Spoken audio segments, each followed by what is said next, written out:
Olá! Hoje a gente vai desvendar um conceito que tem ganhado bastante força: mente blindada. A ideia vem do autor Mugan Kasman, e o que ele propõe é tipo um sistema de defesa espiritual. A gente vai mergulhar nas ideias principais do livro e do programa dele, que prometem uma forma de fortalecer a mente contra todo tipo de influência negativa. Bora entender como é que essa estrutura funciona na prática? Então, para começar, a ideia toda do mente blindada parte de uma pergunta bem direta. E se a nossa mente fosse, na verdade, um campo de batalha? Pois é, segundo o autor, é exatamente isso que ela é. Ele diz que é nesse espaço, aqui dentro da gente, que acontecem as lutas mais importantes. E são elas que acabam definindo nossos pensamentos, nossos desejos e, no fim das contas, as nossas ações. E a promessa da obra é bem clara, viu? Não se trata só de uma teoria, não. A proposta é ser um manual prático mesmo. A ideia é que lendo e aplicando o que está ali, é possível construir uma defesa ativa, sabe? Uma barreira contra aqueles pensamentos e desejos que o autor considera prejudiciais. Ok, mas para a gente entender a solução que ele propõe, primeiro a gente precisa dar uma olhada em como ele define o problema, né? E essa primeira parte aqui é sobre isso. A ideia de que a nossa mente está o tempo todo sob ataque. De acordo com a visão de Kasman, o alvo principal de qualquer conflito espiritual não é o nosso corpo, nem as coisas que acontecem do lado de fora. O alvo é a mente. É ali o ponto de partida para todas as outras lutas. É como se fosse uma torre de comando, entende? Se ela for comprometida, todo o resto da vida da pessoa é afetado. E aqui tem um ponto que é fundamental. Quem é o adversário nessa história?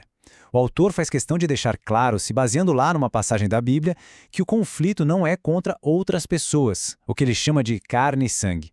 A luta, na verdade, é contra forças espirituais organizadas. E olha, isso muda tudo, né? O foco do conflito sai do interpessoal e vai para uma dimensão que é puramente espiritual.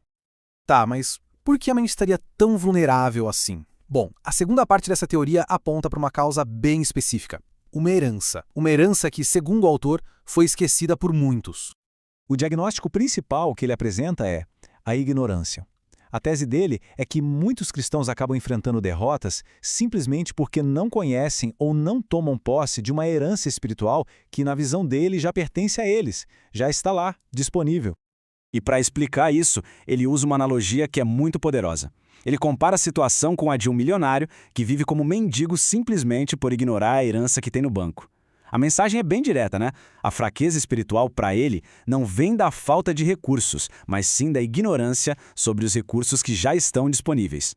E isso tudo nos leva à solução proposta. Se o problema é a vulnerabilidade e a ignorância, a resposta, segundo o material, é uma metáfora de guerra bem antiga, a armadura de Deus.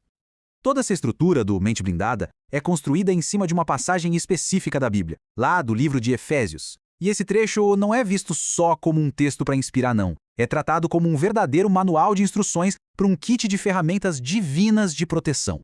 E estas são as ferramentas que compõem essa defesa. Cada peça da armadura simboliza um conceito espiritual específico. O capacete para proteger a mente, a couraça para guardar o coração, o escudo para defender de ataques diretos. Juntas, elas formam o que o autor descreve como um sistema de defesa completo. Legal, mas como é que se usa essas peças na prática?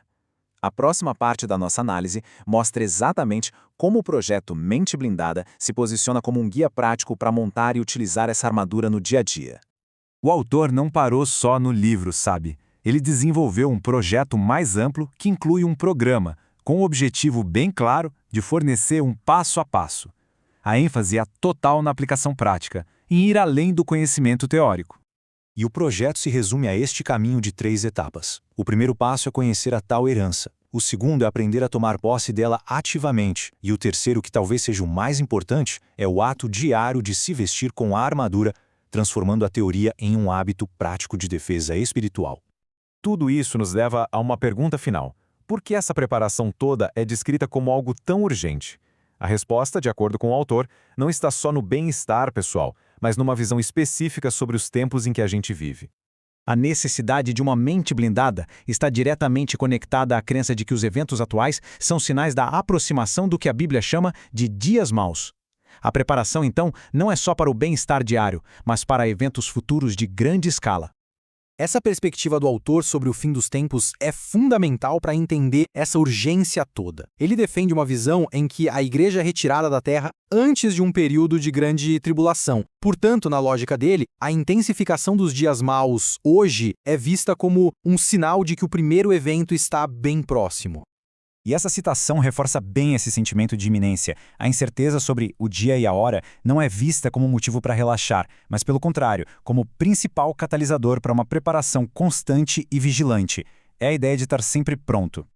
E a gente termina com esta pergunta para reflexão. A análise do projeto Mente Blindada revela a aplicação de uma metáfora militar de quase 2000 anos a desafios super contemporâneos, como ansiedade, dúvida e conflito interno. Independentemente da perspectiva de cada um, a questão que fica é sobre o poder duradouro que essas estruturas simbólicas têm para dar sentido e força no mundo de hoje.